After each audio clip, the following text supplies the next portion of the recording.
मसीह खुदावंद के ज़िंदा जलाली और बाबरकत नाम में तमाम नूर टीवी देखने वालों को सलाम। मैं आपका होस्ट सरदार काशिफ सम्राट गोरा और आज हमारे साथ एक और शख्सियत मौजूद हैं जो मसीह में बहुत कायम और बहुत मजबूत हैं, और आए हम उनको ज्वाइन करें, उनसे थोड़ी गुफ्तगू करते हैं, उनके बारे में थोड़ा पूछते हैं और उनकी थोड़ी गवाही लेते हैं। अस्सलाम वालेकुम। क्या हाल है सर जी? ठीक है। बहुत शुक्र सर जी की नाम है ਤੁਹਾਡਾ? शाहिद भट्टी। शाहिद भट्टी। और आए हम शाहिद भट्टी साहब से मिलते हैं और उनकी गवाही सुनते हैं। उसी में सबको सलामती, और मैं ख़ास तौर पर आज नूर टीवी वालों का शुक्रगुज़ार हूँ कि वो हमारे चर्च में आए। मेरा नाम पास्टर शाहिद भट्टी, और मैं अपनी गवाही जो है वो नूर टीवी के साथ शेयर करूँगा ताकि जितने लोग भी इस गवाही को सुने वो और ज़्यादा मसीह में कुर्बत पाते जाएं। और मेरी गवाही ये है कि मैं शुरू से ही बचपन से ही जब मेरे दादाजी ने मुझे बाइबल पढ़ाना सिखाया तो उन्होंने मेरी तरबियत इस तरह से शुरू की कि बाइबल को उन्होंने मौज़ात जो थे बाइबल में खुदा यीशु मसीह के, वो उन्होंने मुझे पढ़ना सिखाया। फिर मैं चर्च रेगुलर जाता रहा, और एक टाइम आया जब मैं मैट्रिक में पेपर दे चुका, तो उस वक्त फिर मैंने बाइबल स्टडी ग्रुप जो है वो ज्वाइन किया, और नौजवानों के साथ लड़कों और लड़कियों के ग्रुप्स को जो है उसको मैं लीड करता रहा। और इसके बाद जो है मेरा ये सिलसिला जो है इसी तरह से चलता रहा, और मैं खुदावंद के साथ उसके नाम के जलाल के लिए, उसके नाम की बड़ाई के लिए मैं काम करता रहा।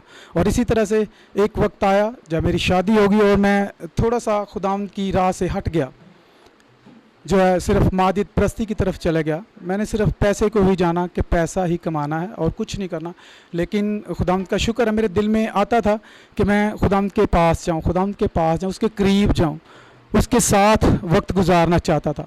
लेकिन एक वक्त ऐसा आया जब मेरे बड़े भाई पास्टर एडी शाकर साहब ने अपना चर्च जो है वो यहाँ पे शुरू किया, और उन्होंने मुझे यहाँ पे खिदमत करने के लिए जो है चुना। इसके लिए मैं नहायत ही शुक्रगुज़ार हूँ उनका, उनकी पूरी फैमिली का, जिन्होंने मुझे ये फ़ज़ल फिर से बख्शा, ये मेहरबानी की मुझ पर। मैं समझता हूँ कि मैं मसीह के पास आ जाऊँ, उसकी कुर्बत में रहूँ। और अब जो है मैं यहाँ पे हार्वेस्ट मिनिस्ट्री चर्च के साथ मिल के, यहाँ पे अपने बड़े भाई पास्टर एडी के साथ मिल के खुदावंद के काम को सर अंजाम दे रहा हूँ। और ये सिर्फ़ और सिर्फ मैं हमेशा यही कहता हूँ कि इसमें मेरा कोई कमाल नहीं, सिर्फ़ और सिर्फ यीशु ने मुझे चुन लिया है, और वो मुझे अपने नाम के जलाल के लिए, अपने नाम की बड़ाई के लिए इस्तेमाल कर रहा है। खुदावंद आपको और मुझे इस गवाही के वसीला से बहुत सारी बरकत बख्शे।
नहीं